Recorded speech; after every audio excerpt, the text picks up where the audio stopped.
On the court. What's up? I'm just Charles 009. I'm here with my compatriot, Mr. Sleepy Melbourne. As tired as always. I can't finish that. I'm pretty sure it's a stretch. Nah, I feel like you can sing it. But we're here another day with another team breakdown for the Portland of the Trail of the Blazers. The team that has the least, they don't know what the heck is going on. Like, I hate them. they be stumbling backwards in the players and still don't know what to do. I hate them. Why? They just don't want to trade Dan. You think this is just free day? Yeah. That's what I do with Harden is actually going to turn into team. You think they should just give Dave and Miami and just Yes. get this over with? Yes. Just take. Stop being mean to Dan. But, I mean, my overall perspective on this is from everything I'm hearing, they're looking to get this similar trade compensation that the Utah got for Rudy Gobert. No, And everyone's saying it's like, that don't exist. everybody, first things first, That was wrong. Utah shouldn't have got the trade compensation that they got for Rudy Gobert. Yeah, that was wrong. And we are not about to set the standard by other people's stupidity. No. Free Dan. I hate y'all. I hope y'all lose every game. I mean, and Y'all the more I suck. analyze this team, the more I realize, Y'all suck so much. like, Dame is correct. He probably just shouldn't be there. With Scoot Henderson He and did so Anthony much Sim- work for y'all. with Scoot Henderson and Anthony Simmons being your future, why do you guys want to keep him? Well, I can understand conceptually why you want to keep him, because you guys like to have your cake and eat it too. And I finally convinced Tony over to this barge, because for a while he thought y'all were being reasonable. I'm like, no, y'all are just fence sitting and don't know what y'all want. Well, I thought they were being reasonable. Before He asked for a trade. yeah, And that's the only reason.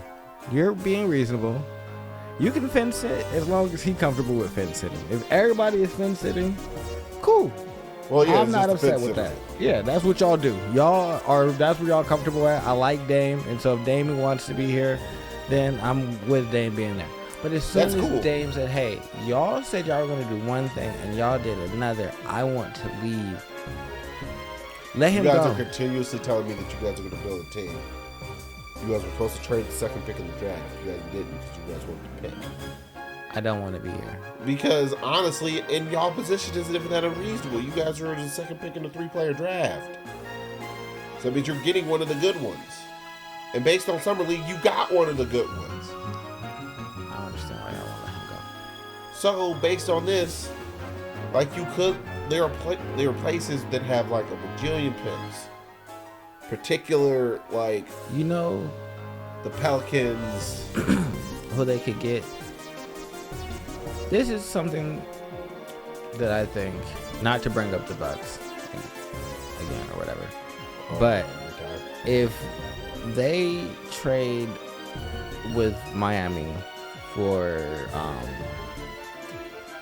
Hero and whatever the rest of the compensation package was rumored to be, like they could a couple flip. of firsts and other stuff. Yeah. They could flip Hero for probably another first from Milwaukee, who has their 29 or 31st, and now you have a few firsts for the next few years. I mean, if you're good, but that's the wild And they thing. have someone that can come off the bench and score for them. That is, you know what another wild thing is, like, if they get all those first, it's just like, who are you trading for? Like, you're playing for the future. You guys are officially not in the now. So I can understand wanting to getting more picks. But you guys aren't going to trade those picks. So I mean, trading Dame to a good team is kind of pointless. Like, because you're not going to get the value that you're looking for unless you're looking to move back up at the draft. And then you want to trade Dame anyway because you don't want to be you don't want to be bad this year, but you don't want to be good. Trade him to Miami, where he wants to go. He's been so loyal for so long. So unreasonably loyal. Like, I have been spokesperson for this dude to abandon y'all for a while. Yeah. Because y'all were, he kept saying y'all were trying to build a team. And he believed you. I was a staunch defender of Dame's thing. Because that's what Dame wanted to do. And like I said, I like Dame and I respect the fact that Dame said, no, I want to try and win here. And so I'm going to continue to do that as long as the organization is dedicated to us moving in the same direction that we're on the same page. Yeah, and then now that it seems like y'all not, y'all are like, well, we don't want to let you go either. What? But we're not moving in the same direction. You guys got to develop Scoot. No, you stay. You stay and play. What? No. I understand it's weird that you guys signed Jeremy Grant, but that was your own dumb decision. Yeah, that's crazy. Because you guys could have not did that. You guys could have not traded for him. Well, you guys didn't know you guys didn't know you guys were going to get the second pick in the draft, so it was trading for him was reasonable. The re-signing him doesn't make any sense. Because if you were going to keep Scoot's not Jeremy Grant is 28. So ready that he's going to be like in the playoffs being like a part of a big chill. So that means it would be Dame and Jeremy Grant. We saw that wasn't enough to get it done. So why would he be like, well, yeah, you signed Jeremy Grant again. That makes me so happy. Well, he's like, yeah, you guys kept the dude. Go cool. Get anybody. And you're going to flip this second pick and you're going to turn it into somebody else who's good and we're going to get him moving. Yeah, but that's not what you did. And then you're like, nah, you know that second part? Yeah, we're not going to do that. We're going to pick him. We got him in the building, and it was just kind of like, oh, he's good. He's like really good. And you're right, he is good. And I can't even fault you guys for saying that, because he is. But you guys have to be realistic about where you are, and just accept it, and let him go. I don't have any expectations for them since they're rebuilding. I mean, they're literally in the same. Maybe I don't know what they're doing. I don't know they're what they're in that third tier of team. I don't know what they're doing. Where I kind of need. Well, I mean, first they need to offload Dame, get some picks there. But my thing is, even if they offload Dame, it's Scoot and Jeremy Grant. Yeah. Oh, they're a third tier team. I feel like Jeremy Grant is worth in games. Oh no, I kind of think they should get rid of Grant too. I agree, but I just don't think they will. Like not with that contract. What did they sign him for? Like 4 years, $8 million. Signed him to something decent. They gave him a decent contract, if I remember. Small forwards are rare enough to the point where I think Jeremy Grant has a market.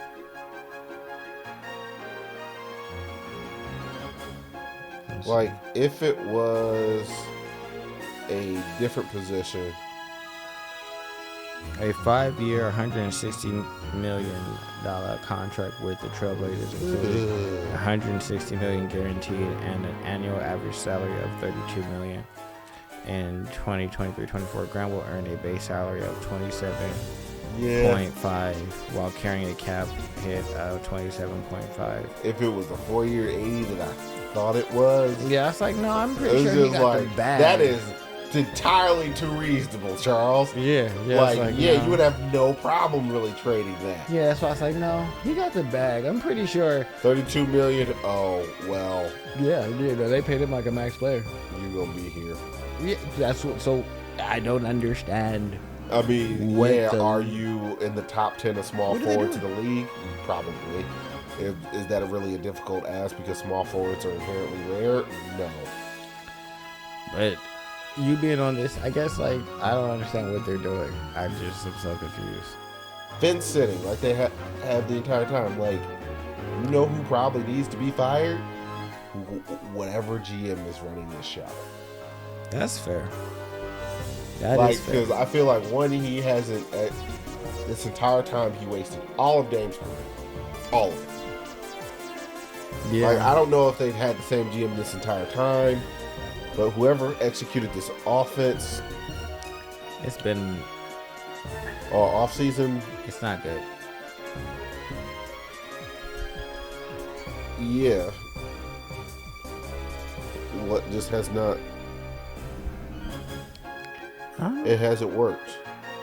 I don't know what else to say about them. Really. Like, they're so discombobulated that I don't really have an opinion about them other than y'all are a mess. Like, I look at Portland and be like, y'all are a mess. And then I just kind of like, I can't help y'all. Because y'all don't know what y'all want to do. And I don't know what I should be trying to help y'all with.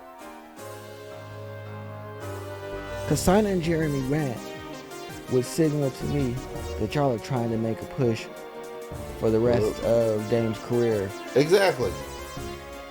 Keeping the second pick Says you're to me moving to the future. you are moving to the future.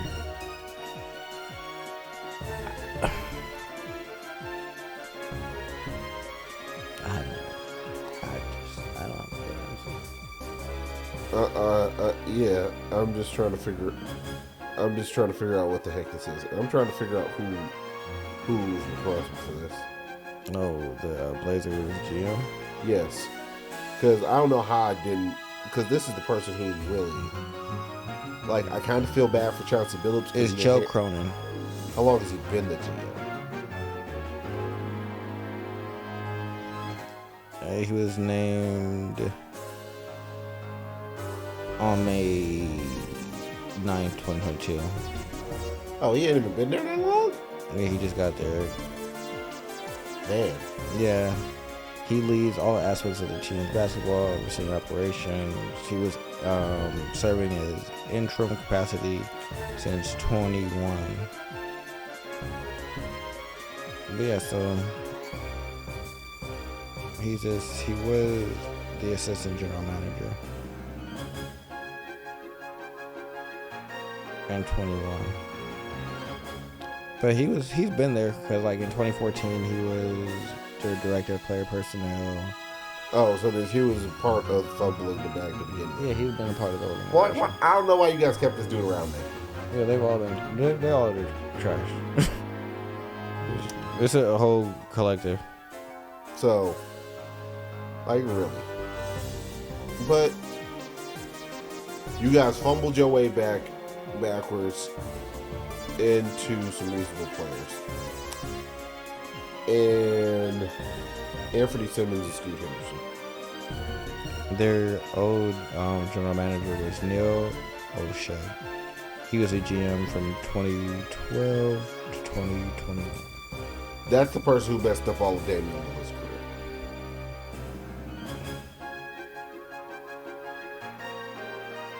But, I mean, it's too late. I mean, yeah. Let the man go. Develop Scoot and Anthony Simmons. Let Jeremy Grant add a little bit of spice to the lineup. Because, honestly, if there's one thing I've extrapolated from a lot of these teams like the Hornets and the Rockets and stuff like that, y'all gotta have some type of veteran presence on these teams. Because otherwise, people fall all the way off the wheel. Well, I mean, they have veteran presence on the Rockets. Right now, Yeah. but if we're getting rid of Damian Lillard and we're going to start getting rid of all these old dudes, Well, not on the Rockets. I understand that. But if we're getting rid of Damian Lillard and stuff like that, a lot of these older dudes on the Rockets are going to be starting. Or not Rockets, Blazers? the Blazers are going to start hitting out the door. Okay, that's why I was confused because you kept saying Rockets, and Because Rockets are the Trailblazers, but a lot of these people are the Trailblazers.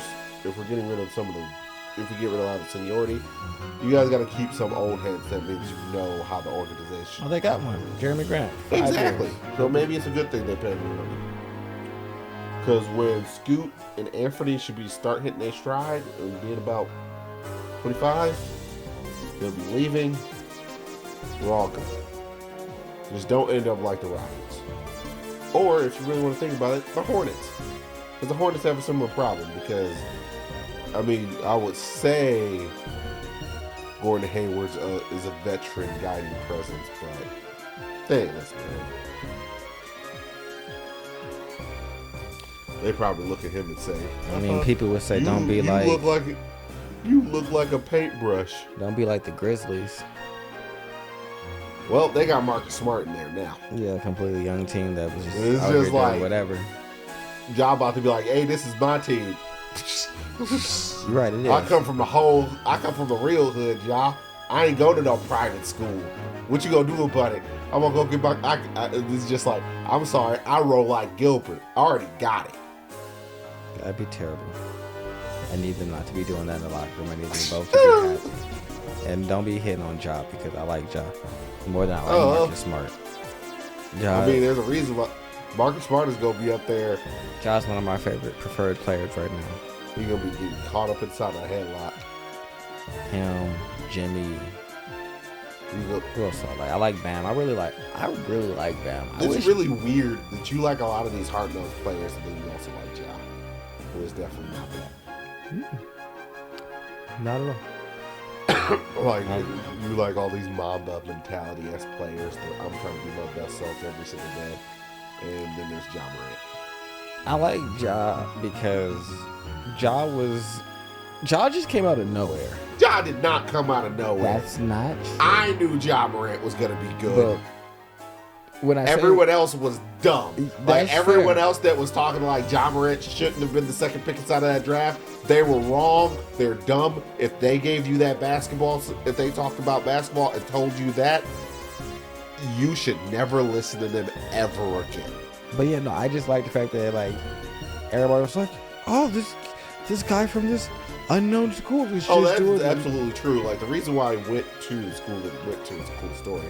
Because they offered him first and he said, yeah, I'm going to go to you guys because you guys came first and nobody else wanted to offer me anything. And then I started dunking on everybody. It's just like, oh, now we want you to come there. No, I've already accepted a scholarship to the middle of nowhere. Yeah. And that's a cool story. And that's that's the job that everybody likes. And then he took them to the championship. And I don't even care about that. I didn't know that story. Don't care about it. I like that. Didn't no one know him. He came out and like had no hype behind him. And that's because people are dumb. I don't care about that. But I don't care why it was. It's like that I got to experience that I knew who he was, which I don't even watch NCAA basketball. I know because AP knew. And I'm sitting up here in the basement with him. It's just like I recognize it as soon as I saw him. As soon as I basically saw him Super Mario some kid. And it's just like, who is that? Oh, that's the second best pick of the draft. Yeah, that's about right. Yeah, I mean, that's true, but it's just like... And then I actually saw him shoot. It's just like, oh, he's fixed Russell Westbrook. Yeah, he came out. He was great. He's been great. I like that he doesn't remind me of Kobe, but he plays hard enough. He has his own swag to him, and I enjoy that. I like all the things about it, so... Oh, but... That's a whole nother conversation. Yeah. That's our little Ja Morant thing. That's my only real advice to y'all. That is a like career defining question for me. If you were in sports and you thought Ja Morant was gonna be bad and shouldn't have been the second pick of the draft, turn in your credentials, turn them in, turn in your pen, go where Jason Whitlock went. Anyway, I don't really know what else. I'm so happy that Jason Whitlock's not talking about sports right now. He is. No, he isn't. Yes, he is. No, he isn't. Yes, he is. He works for politics now. Pretty sure he talks about sports too. He has a show. Does he? That's unfortunate. I'm just pretty sure the brain spells of whoever's listened to it are interested. Jason Whitlock. But what else about I mean, it's really sad that the entire thing about Portland is just let it go and keep it pushing. Like, transition, blow it up. And you don't even have to do a real blow up. Like, you get to do this half-ass blow up where you get a bunch of assets for something. Like, I mean, if you really want to get it done, trade Dame to Oklahoma City, and Oklahoma City will get a deal for him. You won't like it because Oklahoma City will get the deal that you couldn't get. Yeah, see, it's Jason Whitlock show. It's, on the Fearless Network. It's the Fearless show on the Blaze Network. So yeah, that's unfortunate. This episode is about Deion Sanders ruins Colorado win with self-promotion, demonizing critics, and so yeah, he still a hater. Yeah. Why'd you even tell me what the episode that it was? Jesus Christ, man. Explosive. Jason Whitlock. No. Stop telling me about him. I don't need to know. Oh, okay, yeah, because he's not a real person. Okay, because I was like, yeah, no, he's out here doing the whole show. Like He's not a real person. He's still doing shows. Like he got canned. When you were like, he's not out here anymore. I was like, no, Charles. He's You not a just real don't pe- see he's not him real anymore. people. But he is definitely on a like all Tish Wright site doing his thing. So there's that. But yeah, I don't have anything else for the Blazers. But he's on the Blaze Network. That's ironic. No. We are not advertising him. Like, you're not even willing to give what you're drinking any play. We are definitely not giving him play. All right, that's fair. All right, we can go back to the team. Absolutely freaking not. We're leaving. We're done. All right, goodbye. Bye. Like, comment, and subscribe. This has been another episode of On the Court. I am upset. Tony, press the red button.